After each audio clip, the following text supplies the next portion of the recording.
नमस्कार। दिन भर की बड़ी खबरों के विश्लेषण के कार्यक्रम सुनिए सच में आपका स्वागत है। मैं हूं मुकेश कुमार। तो दोस्तों, शुरू करते हैं आज का सुनिए सच। आज की खास खबरों पर नजर डालते हुए, येदियुरप्पा ने दिया इस्तीफा, अगले मुख्यमंत्री को लेकर हाईकमान दुविधा में। मिशन दिल्ली के पहले ममता ने पेगासस कांड की जांच के लिए कमेटी बनाई। ट्रैक्टर चलाकर संसद पहुंचे राहुल। किसान संसद में आज महिलाओं का दिन। केजरीवाल के सहयोगी और ईडी अधिकारी भी थे पेगासस के निशाने पर। भारतीय देमचौक में चीनियों ने लगाए तंबू, सरकार ने कहा सैनिक नहीं। खास खबरों पर नजर डालने के बाद अब वक्त है आज की बड़ी खबरों के विस्तार से विश्लेषण का। इसलिए सबसे पहले लेते हैं आज की सबसे अहम खबर। कर्नाटक के मुख्यमंत्री बीएस येदियुरप्पा ने आज अपने पद से इस्तीफा दे दिया है। उनके इस्तीफे को लेकर बीते कई दिनों से अटकलें लगाई जा रही थीं। इस्तीफे का ऐलान करते वक्त येदियुरप्पा भावुक हो गए और उन्होंने कहा कि वो हमेशा अग्नि परीक्षाओं से गुजरे हैं। येदियुरप्पा की विदाई तय होने के साथ ही मुख्यमंत्री पद के दावेदारों की दिल्ली दौड़ तेज हो गई है। उन्होंने अपना इस्तीफा राज्यपाल थावरचंद गहलोत को सौंप दिया, जिसे राज्यपाल ने स्वीकार कर लिया है। बीएस येदियुरप्पा ने कुछ दिन पहले दिल्ली आकर प्रधानमंत्री नरेंद्र मोदी से मुलाकात की थी। इसके बाद बीजेपी अध्यक्ष जेपी नड्डा, गृह मंत्री अमित शाह, रक्षा मंत्री राजनाथ सिंह से भी वो मिले थे। इन मुलाकातों के बाद मीडिया में ऐसी चर्चा जोरों से थी कि येदियुरप्पा अपने पद से इस्तीफा देंगे, मगर वे इनकार कर रहे थे। लिंगायत संतों के जरिए भी उन्होंने दबाव बनाने की भरपूर कोशिश की थी, मगर कामयाब नहीं हुए। इस्तीफे के बाद अब मुख्यमंत्री पद की दौड़ भी शुरू हो गई है। करीब आधा दर्जन नेता इसमें शामिल हैं। बीजेपी को तय करना है कि वो अगला मुख्यमंत्री लिंगायत समुदाय से ही बनाए गए या फिर वोकालिंगा से। कहा तो ये भी जा रहा है कि संघ किसी ब्राह्मण को नेता बनाना चाहता है। तो पहले तो ये कि येदियुरप्पा पद छोड़ने के लिए तैयार नहीं थे, अनमने पन से उन्होंने इस्तीफा दिया है। वो अंत तक शायद ये उम्मीद कर रहे थे कि बीजेपी आला कमान का मन बदलेगा और उन्हें अपने पद पर बनाए रखा जाएगा।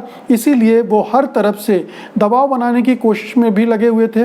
लिंगायत समुदाय के जो संत हैं, करीब 500 संतों के जरिए भी उन्होंने बयान दिलवाया था कि अगर येदियुरप्पा को हटाया गया तो बीजेपी साफ हो जाएगी कर्नाटक से, और ये भी कि जो संघ है वो दरअसल वहाँ ब्राह्मण नेता को स्थापित करना चाहता है, इसलिए येदियुरप्पा को हटाया जा रहा है।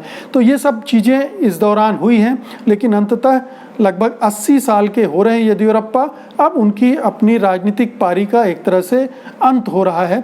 अब मुख्यमंत्री पद पर दोबारा लौटने की संभावनाएं उनकी ना के बराबर हैं, और अब जो आला कमान है वो नई जनरेशन को कमान सौंप सकता है। लेकिन उसके सामने बहुत सारे धर्म संकट हैं। करीब आधा दर्जन ऐसे नेता हैं जो इस पद के दावेदार बन रहे हैं। पहला तो जो संकट है वो ये है आला कमान के सामने कि वो लिंगायत समुदाय से ही किसी को नेता बनाए, क्योंकि लिंगायत समुदाय की कर्नाटक की करीब 90 से 100 सीटों पर ऐसी स्थिति है, उपस्थिति है जिससे वो नतीजों को प्रभावित करते हैं।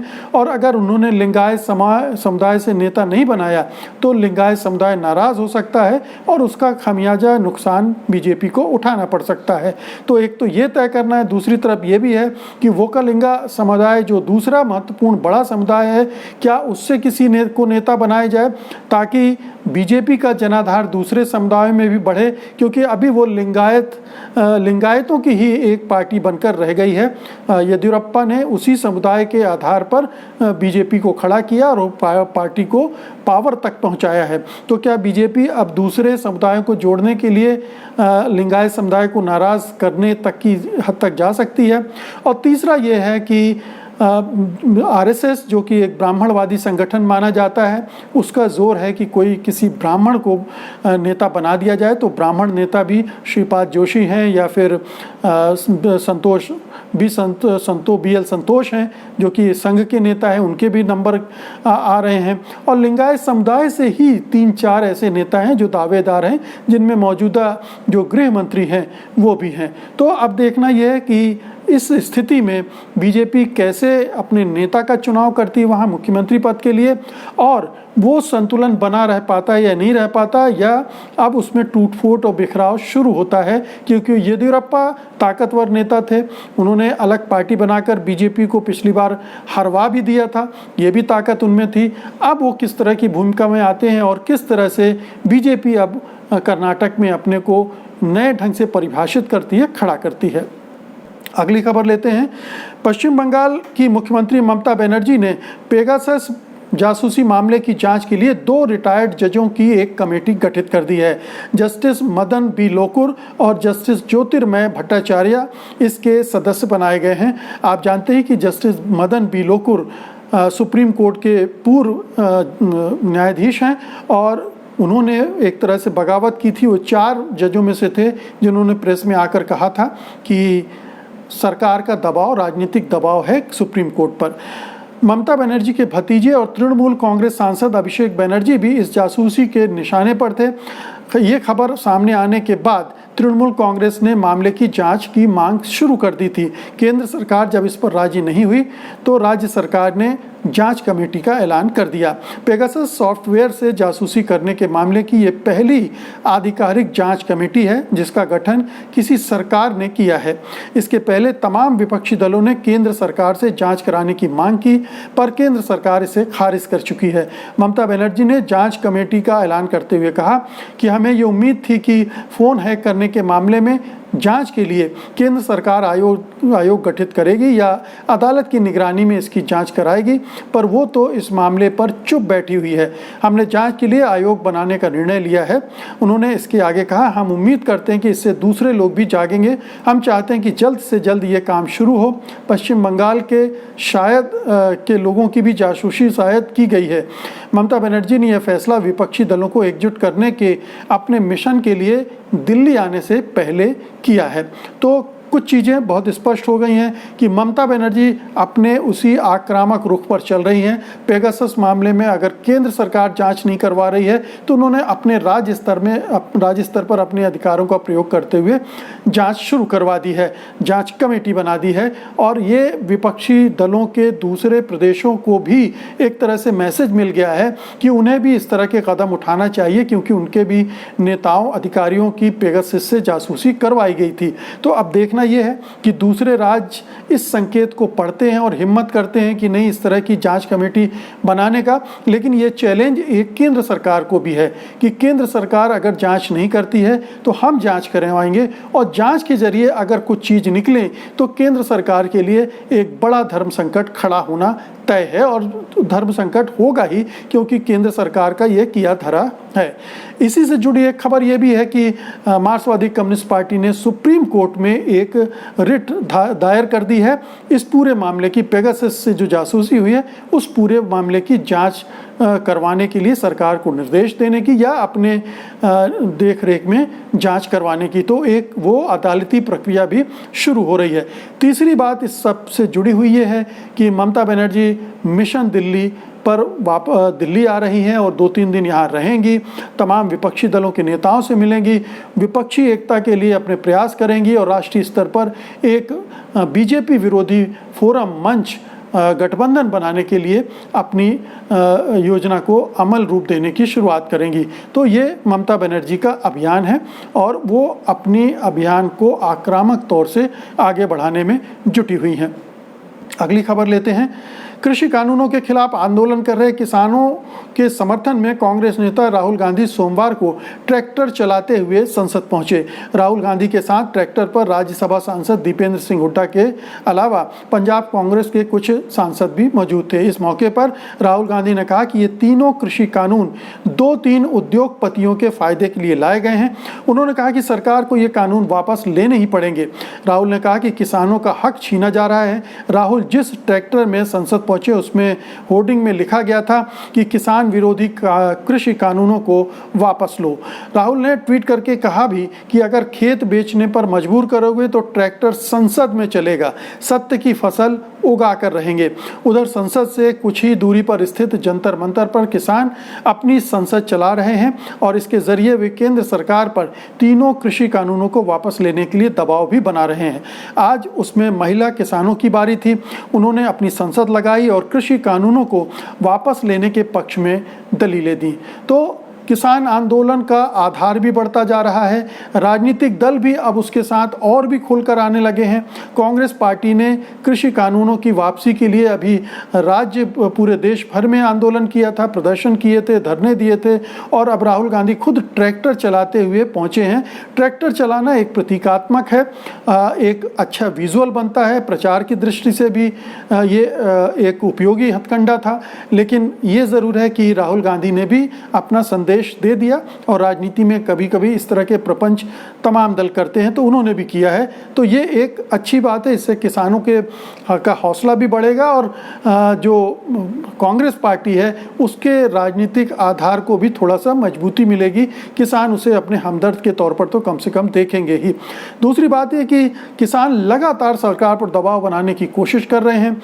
आप देख ही रहे हैं कि संसद उनकी लगातार चल रही जंतर मंतर पर पिछले एक हफ्ते से, और ये निरंतर चलती रहेगी। आज इसमें ख़ास बात ये थी कि किसानों को, जिन्हें पुरातन पंथी माना जाता है, पिछड़ा हुआ माना जाता है, उसमें आज महिला किसानों की बारी थी। महिला किसानों ने संसद चलाई और उसी ढंग से सवाल जवाब हुए, उसी ढंग से कृषि कानूनों पर बातचीत हुई और प्रस्ताव पारित हुआ। तो ये एक अच्छी बात है कि महिलाओं की भागीदारी भी उसी पैमाने पर, बल्कि कहना चाहिए उस पैमाने पर तो नहीं, लेकिन हो रही है और ये किसी भी आंदोलन के लिए बहुत सकारात्मक चीज़ होती है।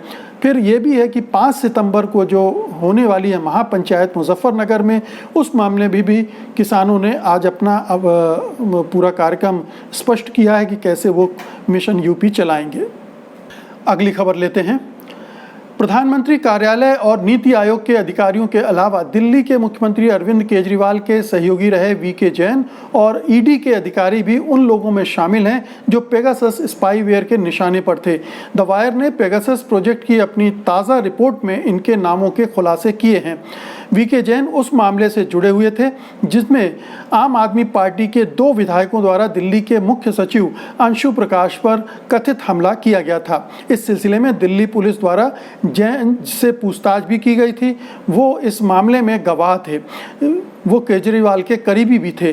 कई हाई प्रोफाइल जांच का नेतृत्व करने वाले प्रवर्तन निदेशालय के एक वरिष्ठ अधिकारी राजेश्वर सिंह को एनएसओ ग्रुप के एक भारतीय ग्राहक के द्वारा निगरानी के लिए चुना गया था। रिपोर्ट में कहा गया कि न केवल सिंह के 2 नंबर शामिल थे, बल्कि उनके परिवार की 3 महिलाओं से संबंधित 4 नंबर भी शामिल थे। इसमें उनकी पत्नी और बहन भी थीं। दिल्ली के मुख्यमंत्री अरविंद केजरीवाल के निजी सहायक के रूप में पहले काम कर चुके पूर्व भारतीय प्रशासनिक सेवा के एक अधिकारी वीके जैन व ईडी अफसर के अलावा दूसरे सरकारी अधिकारी भी पेगासस के निशाने पर थे। लीक हुए रिकॉर्ड में प्रधानमंत्री कार्यालय यानी पीएमओ और नीति आयोग के कम से कम एक अधिकारी के नंबर भी हैं। इसके अलावा खुफिया एजेंसी रॉ के अधिकारियों की भी जासूसी पेगासस से करवाई गई। तो एक बहुत ही हास्यास्पद स्थिति निर्मित हो रही है। अब ये एक ट्रेजिक कॉमेडी कह सकते हैं आप कि प्रधानमंत्री, गृह मंत्री या जो भी जिन्होंने भी पेगासस का इस्तेमाल करवाया है, उन्होंने पीएमओ और जो रॉ है या दूसरी एजेंसियां, सीबीआई के बारे में हम पहले ही बता चुके हैं। अरविंद केजरीवाल की सरकार के बहुत सारे अधिकारियों के जो पेगासस से जांच करवाई गई है, पेगासस से जासूसी करवाई गई है। तो ये बड़ी अटपटी सी चीज़ है कि एक सरकार अभी बराबर इनकार कर रही कि उसने कोई ऐसी जासूसी नहीं करवाई है और इतने नाम सामने आ रहे हैं जिनकी जासूसी करने की कोशिश की गई, जो निशाने पर थे। तो 2 चीज़ें हैं। एक तो केंद्र सरकार को इसकी अगर वो मानती है कि उसने नहीं करवाए हैं तो सुरक्षा के तंत्र में कितनी बड़ी चूक है, इससे आप अंदाज़ा लगा सकते हैं कि हमारी हर एजेंसी और यहाँ तक कि पीएमओ तक पीएमओ के लोगों तक की जासूसी करवाई जा सकती है, करवाई जा रही थी। तो ये एक बड़ी खतरनाक स्थिति है। और अगर केंद्र सरकार ने ये किया है, जो स्वीकार नहीं कर रही है, जो एक सच्चाई है कि उसी ने किया है, उसी ने पेगासस खरीदा है, उसी ने जासूसी करवाई है, तो अब ये और भी दिक्कत वाली चीज़ है कि पार्टी ने माफ़ कीजिएगा कि सरकार ने अपने ही अधिकारियों, अपने ही मंत्रियों और अपने खास एजेंसियों के अधिकारियों तक की जासूसी करवा ली है। तो ये एक बहुत ही ख़तरनाक संकेत है कि ये सरकार किस तरह से षड्यंत्रकारी ढंग से काम कर रही है या षड्यंत्रों का शिकार हो रही है। अगर इसने इसने जासूसी नहीं करवाई है तो फिर कोई बहुत अंतर्राष्ट्रीय कोई संस्था है जो इस तरह से जासूसी कर रही थी और सरकार को अता पता नहीं है, तो ये एक बहुत बड़ी सुरक्षा में चूक है जिसको बिल्कुल भी नज़रअंदाज नहीं किया जा सकता है। आज की अंतिम खबर लेते हैं। पूर्वी लद्दाख के देमचौक में चारडिंग नाला के भारतीय हिस्से में चीनियों ने तंबू लगा लिए हैं। वरिष्ठ सरकारी अधिकारियों के हवाले से एक रिपोर्ट में ये दावा किया गया है। ये वही देमचौक गांव का क्षेत्र है जहां चीन ने करीब 20 दिन पहले अपने सैनिक भेजे थे। एक रिपोर्ट के अनुसार तब चीनी सैनिक कई वाहनों पर सवार होकर बड़े चीनी झंडे लेकर भारतीय इलाके में घुसे थे और वहां करीब आधे घंटे तक रहे थे। सितंबर 2014 में चीन के राष्ट्रपति शी जिनपिंग के भारत दौरे के वक्त ही चीनी सेना यहां घुस गई थी और प्रधानमंत्री मोदी द्वारा जिनपिंग के इस बारे में शिकायत करने के एक सप्ताह बाद ही चीनी सेना वहां से पीछे हटी थी। हालांकि अब जो ताज़ा रिपोर्ट है उसमें तंबू लगाने वाले लोगों को साफ तौर पर चीनी सैनिक नहीं कहा गया है। द इंडियन एक्सप्रेस की रिपोर्ट के अनुसार अधिकारियों ने उन लोगों को तथाकथित गैर सैनिक बताया है और कहा कि भारत उन्हें वापस जाने के लिए कह रहा है, मगर उनकी उपस्थिति अभी भी बनी हुई है। तो ये तरीका भी होता है दूसरे देशों का कि पहले आम लोगों को भेजो, फिर जब आपत्ति नहीं हो तो फिर सैनिक को भेज दो और उस इलाके पर कब्जा कर लो। तो चीन इस तरह की हरकतें पहले भी करता रहा है और फिर इस तरह की हरकत कर रहा हो तो इसमें कोई आश्चर्य की बात नहीं है। केंद्र सरकार खंडन करती रहती है, लेकिन हमको पता है कि उनके खंडनों की कितनी विश्वसनीयता है। वो प्रधानमंत्री तक ये कहते रहते हैं ना कोई आया था, ना कोई घुसा है, ना किसी ने ज़मीन पर कब्जा किया है, लेकिन पूरी दुनिया जानती है कि चीनी अंदर आए, उन्होंने कई जगहों पर ज़मीन कब्जा की और वहाँ पर काबिज़ हैं और अभी तक वो वापस नहीं गए हैं। तो इस सरकार पर बिल्कुल भी भरोसा नहीं किया जा सकता है। रिपोर्ट आ रही हैं, चिंताजनक है।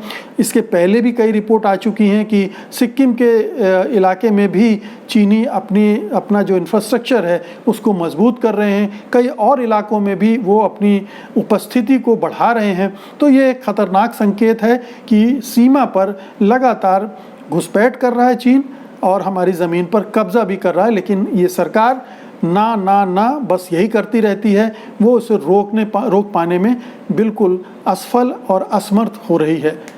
तो दोस्तों, ये थी आज की खास खबरें और उनका विश्लेषण। उम्मीद है कि आपको ये अच्छा लगेगा और आप इस वीडियो को लाइक भी करेंगे और बड़े पैमाने पर शेयर भी करेंगे।